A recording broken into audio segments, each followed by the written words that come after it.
Assalamualaikum warahmatullahi wabarakatuh. Terima kasih teman-teman masih setia di Richa Kusmaini Channel yang biasa membahas tentang kisah nyata keajaiban sedekah.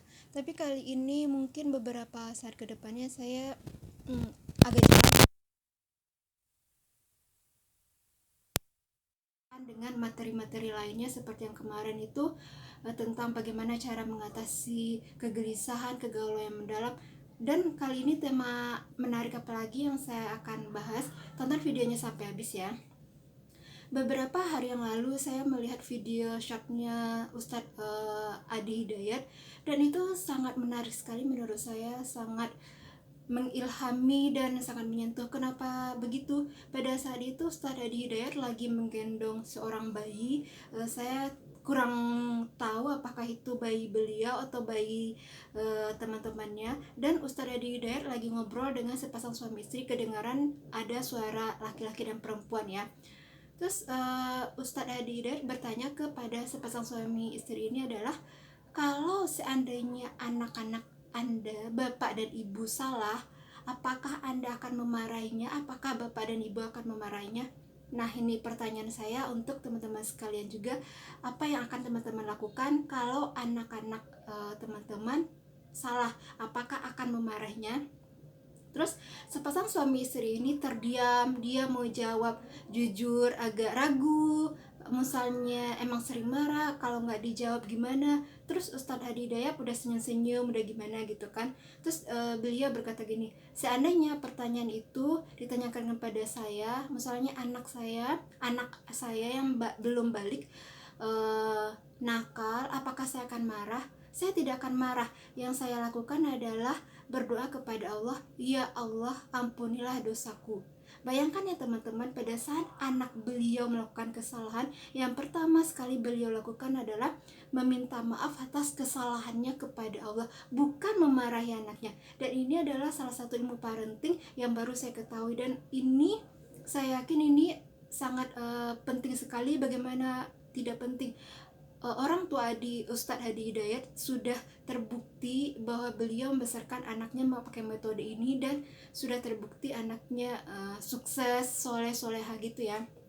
Terus pada saat Ustadz Hadi Hidayat menjelaskan, saya akan meminta maaf kepada Allah,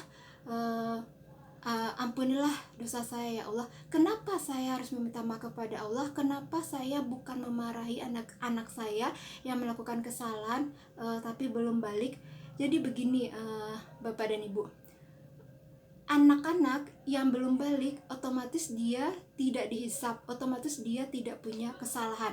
Allah saja untuk anak-anak yang belum balik, Allah tidak menghisap anak-anak ini. Yang kata lain adalah orang dewasa yang sudah dihisap yang punya dosa, masa memarahi anak-anak yang belum dihisap, belum balik? Sedangkan Allah saja tidak mau memarahi anak-anak ini dengan catatan karena dia belum berdosa gitu loh teman-teman, belum dihisap. Kenapa orang yang sudah dihisap, orang-orang tua, orang-orang yang sudah dihisap kesalahannya, mau memarahi anak-anak yang belum jelas dihisap kesalahannya karena umurnya belum memenuhi? Mungkin hal ini yang sering terlupakan. Namanya anak-anak, ya ini ceritanya anak-anak yang belum balik ya.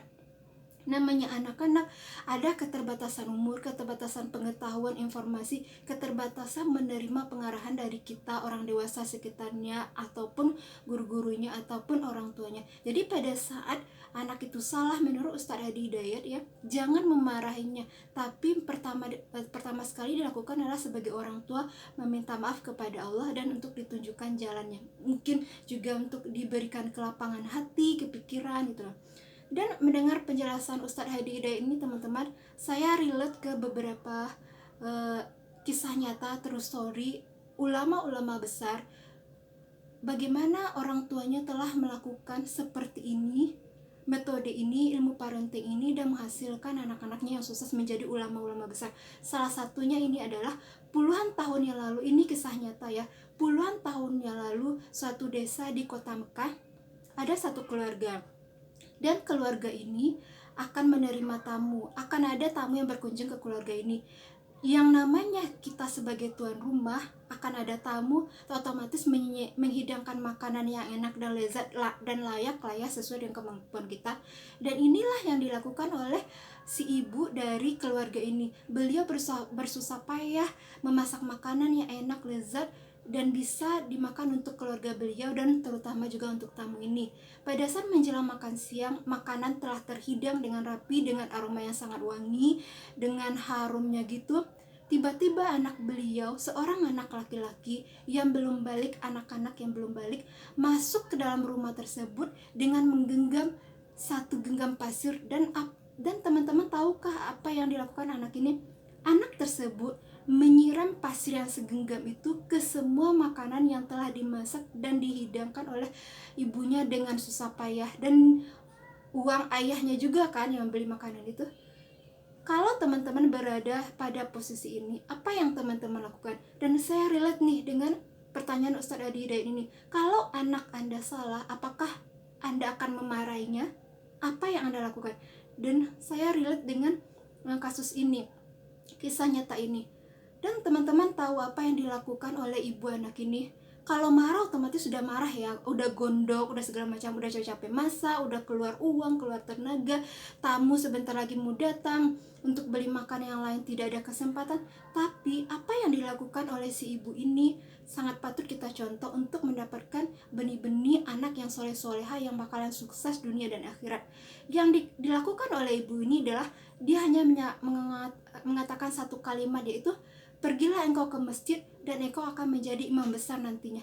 Bayangkan teman-teman, dengan posisi tersebut, betapa amarah yang menggelora gitu, tapi seorang ibu ini mampu berkata seperti itu. Seandainya ibu ini berkata kata-kata yang kasar, mungkin sebagai orang bisa maklum, tapi yang dilakukan ibu ini adalah mengatakan sesuatu yang lemah lembut, yang masuk akal, yang bisa ditelaah, ditelaah, dipikirkan, dimengerti oleh anak ini. Karena keterbatasan umur ya, dia belum balik. Pergilah engkau ke masjid dan engkau akan menjadi imam besar. Dan tahukah teman, beberapa tahun kemudian, beberapa tahun kemudian, anak ini menjadi seorang hafiz Al-Quran dan sudah hafal 30 juz ayat Al-Quran itu pada usia 12 tahun. Bayangin aja ya, pada usia 12 tahun beliau sudah hafal surat Al-Quran 30 juz.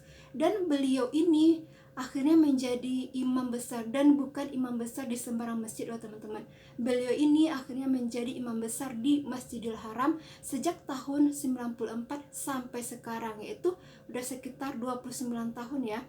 Beliau ini bukan hanya menjadi imam besar di Masjidil Haram, tetapi juga ketua imam di Masjidil Haram dan ketua Haramain. Ketua Haramain ini adalah presiden dalam presidensi umum urusan dua masjid suci. Masjid suci ini adalah Masjidil Haram dan Masjid Nabawi. Jadi ketua imam besar untuk masalah kedua masjid ini yang dikelola ini, ketuanya adalah si anak ini. Siapa lagi teman-teman mungkin tahu siapa anak ini yang dimasuk? Anak ini adalah tidak lain tidak bukan Syekh Abdullah Rahman Asyudais.